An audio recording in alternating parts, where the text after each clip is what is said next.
Welcome back, investors, to Ticker Time News. I'm Adam, and let's take a closer look at Warby Parker, ticker symbol WRBY, an eyewear retailer and vision company that went public on September 30th of last year.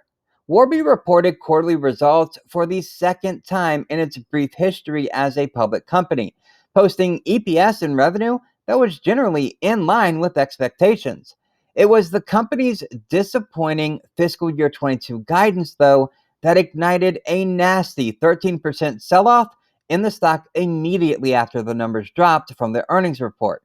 However, as the week went on, those sell-off losses were quickly recovered, and Warby finished strong on Friday, trading in the green by over 12%. Now, I believe that the reversal higher is attributed to the understanding that Warby was significantly impacted by Omicron and that its business is strong otherwise. During the earnings call, co-CEO Neil Blumenthal focused on a few key points, explaining how Omicron was particularly damaging due to the timing of the outbreak. Specifically, the variant peaked at the exact same time as the company's seasonally strong period at the end of the year.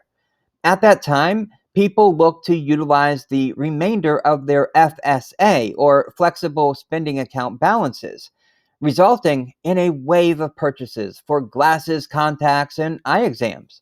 This year, though, that burst of buying activity was curtailed as retail foot traffic dipped and as many people postponed eye exams. Overall, Blumenthal estimated that Omicron caused a $5 million hit to Q4 revenue and over $15 million in Q1. Now, don't let the market bring you down too. Beat this crazy market by clicking the first link in the description. With that in mind, Warby's downside revenue guidance of $650 to $660 million for fiscal year 22 looks a little better than advertised. Likewise, the company's adjusted EBITDA margin forecast of 5.6 to 6.6%, which is also below expectations, doesn't seem to be that bad. The lost revenue from Omicron-related headwinds reduces the company's sales leverage, putting downward pressure on margins.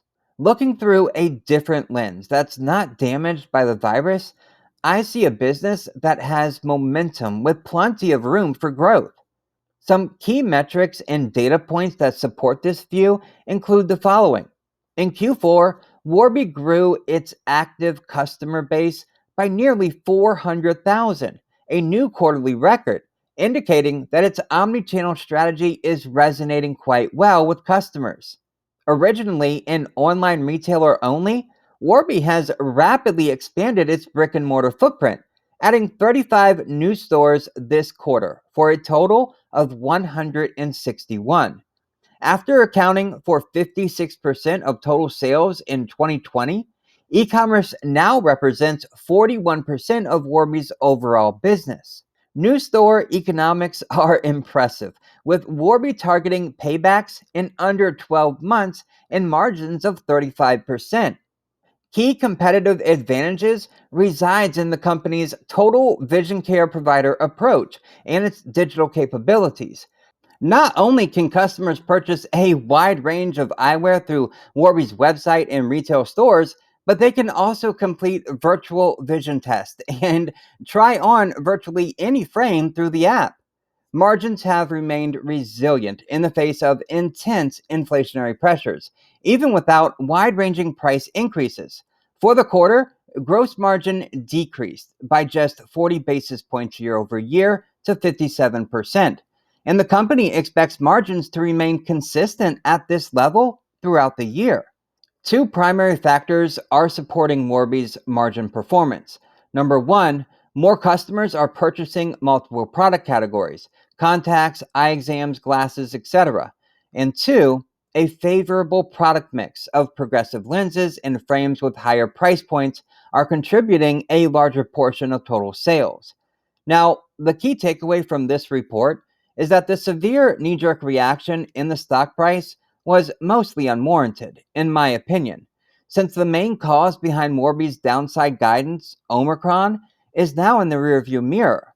With that headwind dissipating, Warby now has a clear line of sight to capitalize on a strong market for eyewear as it expands with its retail footprint.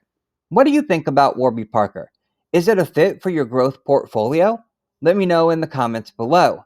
Smash that like button, share this video, and beat the market with us by clicking the first link in the description. And if it's your first time watching, click subscribe.